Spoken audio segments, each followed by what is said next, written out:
Fala galera do YouTube do Futebolês, a gente chega para falar dessa derrota da equipe do Ceará para o Fluminense por 1-0, gol de Germancano, uma partida que o Ceará não pôde contar com seu torcedor e faltou ainda algumas coisas importantes, né, nessa reestreia, entre aspas, do Juca, uma derrota que vai complicar bastante a situação do Ceará no campeonato. Sobre isso que a gente vai conversar, peço que você já curta, comente aí, também deixe sua opinião sobre o jogo e se inscreva no canal caso você ainda não seja inscrito aqui no canal do YouTube do Futebolês. Bom, um Ceará que em 5 minutos acabou criando 2 oportunidades de gol, né, tentou fazer uma pressão ali no Fluminense, mas que em compensação também ali até os 10 minutos tomou 2 jogadas de perigo da equipe do Tricolor Carioca. Um jogo aberto, um jogo franco, o Ceará numa ideia de marcar num 4-5-1, Nino Paraíba e Bruno Pacheco nas laterais, um David Ricardo que não comprometeu, um jovem jogador da base do Ceará que hoje foi titular, teve essa missão, e o Lacerda. O Richard jogava um pouco mais centralizado, o Richard e Sobral revezando, caindo pelos lados, Vina e Diego Rigonato. Rigonato mais pela esquerda, Vina pela direita, às vezes invertendo também, protegiam, e o Clebão lá na frente, né? Um time que rodava, conseguia taticamente, né, fazer o desenho direitinho ali da sua marcação, mas na hora de executar mesmo, era o Fluminense com muita qualidade de passe, né, com o estilo do Fernando Diniz, conseguia trabalhar e invadir as linhas de marcações do Ceará, a primeira e a segunda. E quando isso acontecia, o Fluminense parecia que jogava futsal, sempre com aproximação e movimentação.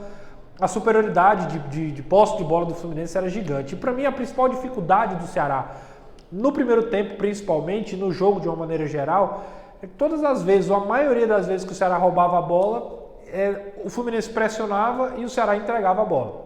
Fosse com o chutão, fosse com o chutão assim desgovernado, ou então um lançamento procurando algum central, o Kleber ou algum dos laterais, e sempre a vantagem era da defesa do Fluminense, muito bem postado. Então, o que é que aconteceu no final do primeiro tempo? 74% de posse de bola da equipe carioca. Era o Ceará que não conseguia ficar com a bola, apesar de ter criado oportunidades. Poderia, inclusive, ter aberto o placar. O Ceará teve chance, como eu já falei no começo do jogo, teve um contra-ataque puxado pelo Vina, que praticamente saiu sozinho contra a defesa, acabou chutando para fora. Teve um contra-ataque que o Nino Paraíba acabou desperdiçando, foi tentar cruzar, acabou chutando no jogador adversário. O Kleber teve uma oportunidade de quebrar a bola para o Richardson entrar sozinho e errou o passe também.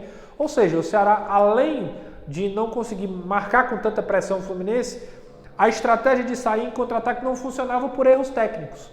O Ceará com pobreza de qualidade técnica no jogo. E aí, meu amigo, quando você não tem nível técnico para combater um time como o Fluminense, que é extremamente técnico, acontece o que aconteceu no primeiro tempo. Uma imensa quantidade de posse de bola para o adversário. O Fluminense teve um lance que colocou 2 bolas na trave, uma com o Cano, outra com o Iago Felipe. O Cano perdeu uma bola que o Ganso deu um passe para ele, praticamente ali na entrada da área, ele chutou por cima, o que não é comum.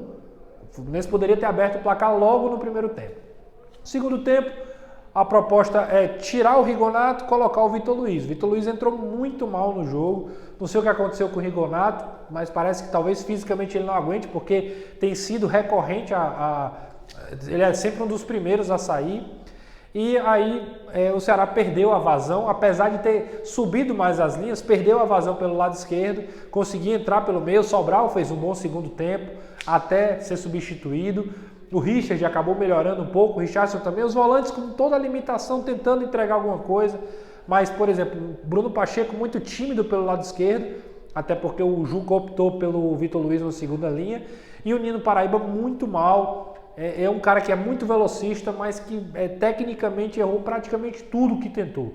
Todos os contra-ataques, passe, recomposição, tudo. Assim, o Nino realmente esteve muito abaixo, é um dos jogadores mais voluntariosos do elenco, é aplaudido pelo torcedor, mas hoje especificamente eu acho que realmente entregou muito pouco. O Vina, como eu falava, é um oásis técnico nesse time, é um cara que não erra passe, articula, mas parece que está jogando sozinho, e isso realmente dificulta muito o jogo do Ceará. E aí vem um complicador ainda mais, que é a expulsão do Kleber, né? O Ceará puxa um contra-ataque, tem a oportunidade de chegar para finalizar, ele erra a finalização, não dá o passe, perde a bola e aí faz uma falta, toma o segundo cartão amarelo e é expulso.